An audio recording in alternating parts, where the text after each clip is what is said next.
नमस्कार दोस्तों, आज के वर्ड ऑफ द डे में आप सभी का फिर से एक बार स्वागत है।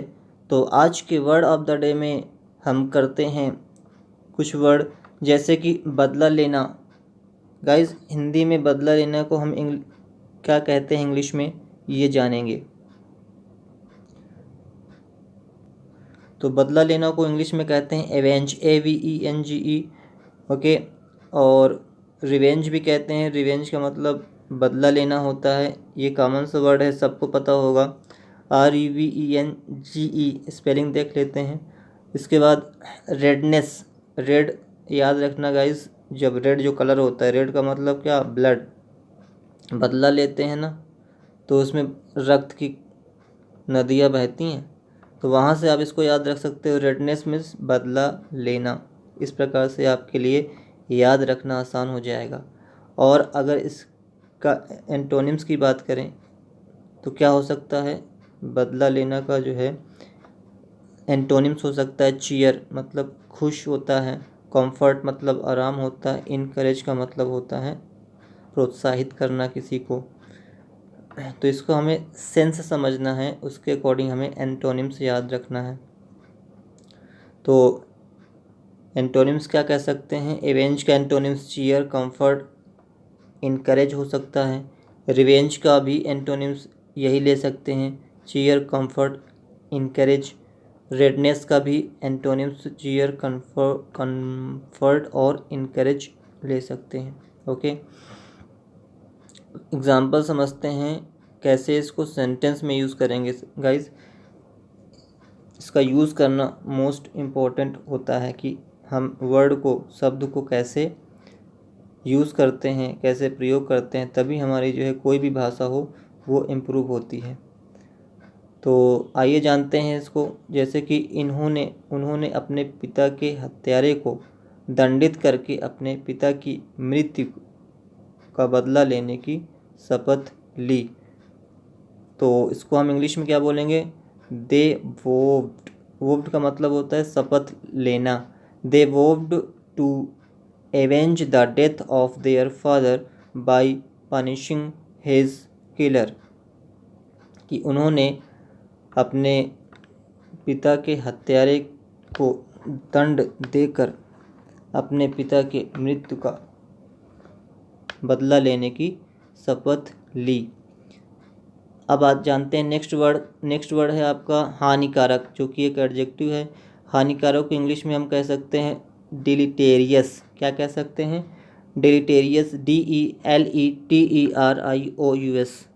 और क्या कह सकते हैं, और कह सकते हैं एवर्स, एडवर्स, ADVERSE। और क्या हो सकता है, डिट्रीमेंटल, DETRIMENTAL, डिट्रीमेंटल। ओके।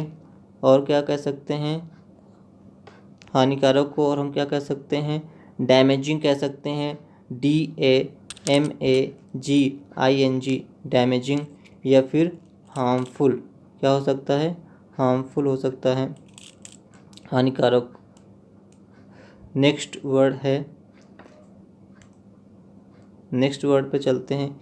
तो ये इसका सिनोनिम्स हो गया हानिकारक का। इसका एंटोनिम्स क्या हो सकता है, हानिकारक का एंटोनिम्स हो सकता है हार्मलेस, HARMLES। नॉन टॉक्सिक हो सकता है, NONTOXIC। और क्या हो सकता है, सेफ, सेफ हो सकता है हानिकारक का उल्टा, यानी सुरक्षित। हार्मलेस मतलब कि जो हानिकारक ना हो। ठीक है। तो अगर एडवर्स का पूछा जाए एंटोनिम्स क्या बता सकते हैं हम, एडवर्स का एंटोनिम्स हम बता सकते हैं हार्मलेस और नॉन टॉक्सिक या सेफ। डैमेजिंग का भी ऐसे हम कर सकते हैं, और हार्मफुल का हार्मलेस, नॉन टॉक्सिक या फिर सेफ। डेट्रीमेंटल का भी हम एंटोनिम्स यही बोल सकते हैं, हार्मलेस, नॉन टॉक्सिक या सेफ। तो ये गाइस साथ साथ में आप लोग भी बोलते जाइए, ताकि पढ़ने के साथ साथ आपको याद भी हो जाए। ओके, जितना आप बोलेंगे बार बार उतना चीज़ें आपको अच्छे से लर्न हो जाएंगी। नेक्स्ट चलते हैं, अब इसको सेंटेंस में कैसे यूज़ करेंगे। जो हानिकारक जो शब्द है इसको हम शब्द वाक्य कैसे बनाएंगे। जैसे कि धूम्रपान से आपके स्वास्थ्य पर हानिकारक प्रभाव पड़ता है। धूम्रपान से आपके स्वास्थ्य पर हानिकारक प्रभाव पड़ता है, इसको जो है इसका जो है इंग्लिश में कैसे बनाएंगे। Smoking has deleterious effect on your health. Smoking is a deleterious effect on your health, ये हो जाएगा। यानी कि धूम्रपान से आपके स्वास्थ्य पर हानिकारक प्रभाव पड़ता है। अब ये चलते हैं नेक्स्ट वर्ड पे। नेक्स्ट वर्ड है आपका मेल मिलाप। क्या है मेल मिलाप, जिसको बोलते हैं रिप्रोचमेंट। क्या बोलते हैं, रिप्रोचमेंट। अच्छा वर्ड है, इम्पोर्टेंट भी है एग्ज़ाम के पॉइंट ऑफ व्यू से। REP, इसमें डबल पी होता है, REPPROCHMENT। रिप्रोच पर ध्यान देना है गाइस। मेंट तो आपको पता होगा कि MENT लगा देंगे तो मेंट हो जाएगा। तो रिप्रोचमेंट का मतलब होता है मेल मिलाप, जो कि एक नाउन है। क्या है गाइस, नाउन है। और इसका सिनोनिम्स क्या हो सकता है, यानी रिप्रोचमेंट को हम एकॉर्ड भी कह सकते हैं, ACCORD। और क्या कह सकते हैं, फ्रेंडशिप भी कह सकते हैं, FRIENDSHIP। और क्या बोल सकते हैं, रेपोर्ट, RAPPORT। ओके, रेपोर्ट भी कह सकते हैं रिप्रोचमेंट को, मेल मिलाप को। और अगर एंटोनिम्स की बात करें, इसका विलोम, इसका उल्टा क्या हो सकता है, तो इसका उल्टा हो सकता है क्वेरल, QUARREL। क्या हो सकता है, QUARREL, क्वेरल, जो कि रिप्रोचमेंट का एंटोनिम्स हो जाएगा। और रिप्रोचमेंट का एंटोनिम्स हो सकता है एलूफनेस। क्या हो सकता है, एलूफनेस, ALOOFNESS, एलूफनेस।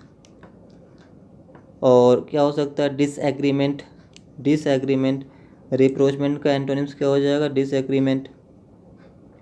तो ये जो सारे एंटोनिम्स हैं, ये सारे सिनोनिम्स जो वर्ड लिखे हैं रिप्रोचमेंट के, उसके भी एंटोनिम्स हो जाएंगे। दैट मीन्स कि एकॉर्ड का एंटोनिम्स क्वेरल, एलूफनेस या डिसएग्रीमेंट बोल सकते हैं। फ्रेंडशिप का भी एंटोनिम्स क्वेरल, एलूफनेस या डिसएग्रीमेंट कह सकते हैं। और रेपोर्ट का भी एंटोनिम्स क्वेरल, एलूफनेस या डिसएग्रीमेंट कह सकते हैं। इस प्रकार से आपको बार बार रिपीट करना है, साथ में बोलते जाइए गाइस, ताकि चीज़ें आपको ऑन द वे क्लियर हो जाए और याद भी हो जाए। अब इसको सेंटेंस कैसे बनाएंगे ये भी जान लेते हैं। जैसे कि मेल मिलाप दो देशों के बीच मित्रता में वृद्धि है। क्या है, मेल मिलाप दो देशों के बीच मित्रता में वृद्धि है। मेल मिलाप से क्या होता है, दो देशों के बीच में जो मित्रता होती है वो और अधिक बढ़ जाती है, ये कहने का मतलब। इसको इंग्लिश में क्या लिखेंगे, rapprochement is an increase. Rapprochement is an increase in friendliness between two countries. दो देशों के बीच में मित्रता को क्या करता है, बढ़ाता है। कौन, मेल मिलाप। तो ये हो गया आपका 3 वर्ड हम लोगों ने सीखा। एक क्या सीखा, मेल मिलाप, रिप्रोचमेंट। और इसके पहले हमने सीखा क्या, एक वर्ड हम लोगों ने सीखा क्या, हानिकारक, जिसका मतलब हमने इंग्लिश में क्या था, डिलीटेरियस या एवर्स। और एक वर्ड था बदला लेना का क्या था, एवेंज। तो 3 शब्दों को हमने सीखा। इस प्रकार से आप लोग भी सेंटेंस गाइस बना सकते हैं।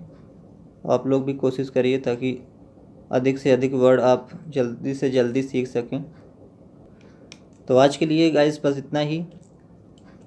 इसको आप रिवाइज करते रहें, नोट्स बनाते रहें। Okay guys, thank you for watching this video. मिलते हैं नेक्स्ट वीडियो में। Have a nice day, take care, bye bye.